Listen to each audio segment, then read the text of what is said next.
Oi gente, tudo bom com vocês? Então, no vídeo de hoje eu vou mostrar um pouco pra vocês como que tá sendo estudar para tirar o certificado do Cambridge Proficiency. Eu já cheguei a fazer um vídeo sobre isso no canal, inclusive eu vou deixar aqui em cima, onde eu conto por que eu resolvi fazer o Proficiency, por que você deveria fazer um certificado de inglês e qual deles escolher. E esse vídeo agora é uma continuação mostrando como que tá sendo o processo de estudar para isso, o que eu tô fazendo.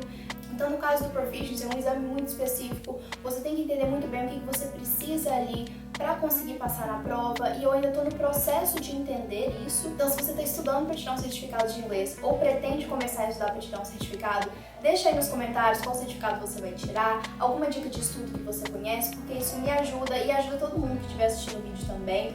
Eu espero que vocês gostem e é isso!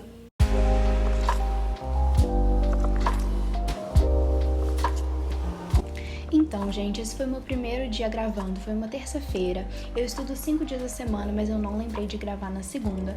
Mas o que eu basicamente faço na segunda-feira é revisar os conteúdos que foram dados na sexta-feira. Então eu tento fazer flashcards para os conteúdos, colocar os vocabulários que eu não sabia na minha pasta do Cambridge Proficiency dentro do dicionário de Cambridge, porque aí eu vou revisando as palavras durante a semana, estudo algum tópico de gramática que foi dado na sala que eu vi que eu não sabia. No caso, na última semana a gente estudou conditionals e eu percebi que a gramática em si, a regra, eu não sabia muito bem, eu conseguia até aplicar, mas tinha algumas colocações que eu achei meio diferente, então achei melhor estudar.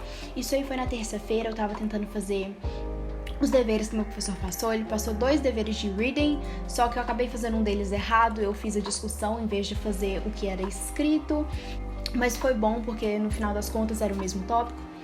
Esse segundo dever que eu acabei fazendo errado era para fazer uma discussão com os colegas, como eu não tinha ninguém para discutir, eu acabei conversando ali comigo mesma, mas tentei treinar o que tava pedindo para falar lá, e isso é muito bom porque treina o Depois o que eu fiz só para terminar é tirar uns 10, 15 minutos para dar uma olhada em novas palavras. Então, basicamente, eu tenho esse PDF que tem várias palavras que caem no nível C2.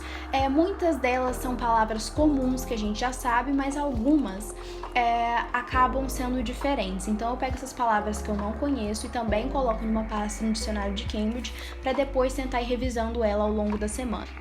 E foi basicamente isso que eu fiz no primeiro dia. No segundo dia, eu tentei focar só em fazer um past paper de reading, que é uma das áreas que eu tenho dificuldade junto com o Use of English, mas o Use of English eu deixei para outro dia, fiz só o reading esse dia, que dura mais ou menos 1h30. Tentei focar só nisso esse dia, não tentei colocar mais nada, porque já a prova já durava 1h30, é um pouco cansativo. Depois de noite eu corrigi essa prova. Poderia ter ido melhor, mas comparado com as minhas antigas eu fui até ok, mas essa prova ela é bem dificilzinha, então assim, é aos poucos que a gente vai melhorando. E foi isso que eu fiz no meu segundo dia.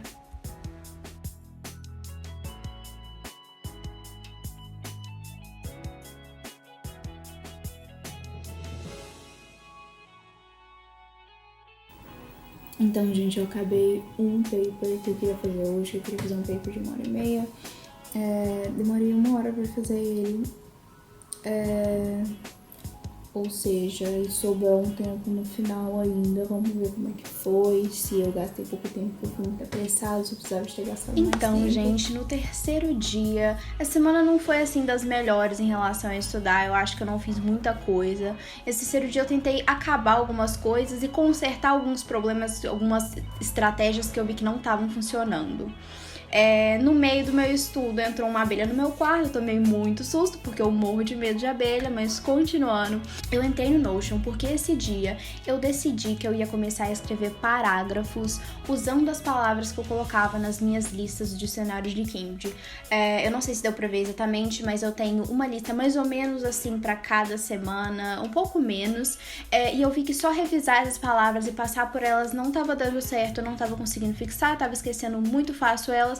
Então eu pensei, eu tenho que aplicar isso em alguma coisa. E eu comecei a escrever parágrafos. Então essa foi a minha primeira vez escrevendo um parágrafo, e eu fiz um parágrafo da minha, se eu não me engano, na minha terceira lista. E a primeira coisa que me veio na cabeça na hora de escrever o parágrafo foi o documentário da Demi Lovato, que eu assisti há mais ou menos uma semana atrás. Eu falei, vamos tentar aplicar na situação. Definitivamente não ficou bom, tem palavras que não se encaixaram muito bem. mas pelo menos eu coloquei elas lá. Então o fato de eu colocar, de eu ter tentado encaixar no contexto, me ajudou bastante a tentar lembrar essas palavras. O que eu fiz depois foi tentar escrever e passar limpo aquelas coisas que eu estava falando sozinha no dia 1, que era o dever de casa, e aí eu pensei que seria bom ter isso escrito. E foi basicamente isso, meu terceiro dia. A segunda eu esqueci de gravar, e na sexta-feira geralmente eu não estudo porque é o dia da minha aula. Então foi isso, gente. Eu espero que vocês tenham gostado do vídeo. Como vocês viram, eu tento procurar novas formas de estudar, formas que eu uso pouco tempo, mas consigo reter bastante conteúdo. Outra coisa que eu faço, que acho que faz parte do dia a dia, mas assim, é tentar assistir o máximo de coisas em inglês possível, série em inglês, vídeo no YouTube em inglês. Se você usa TikTok, o TikTok tem muita coisa em inglês. Desde que você curta e comece a interagir com esses criadores de fora, você vai receber mais esse conteúdo na sua For You. Então você vai estar constantemente escutando as pessoas falando inglês, algumas pessoas nativas, outras não. E é isso, eu espero que vocês gostem e tchau!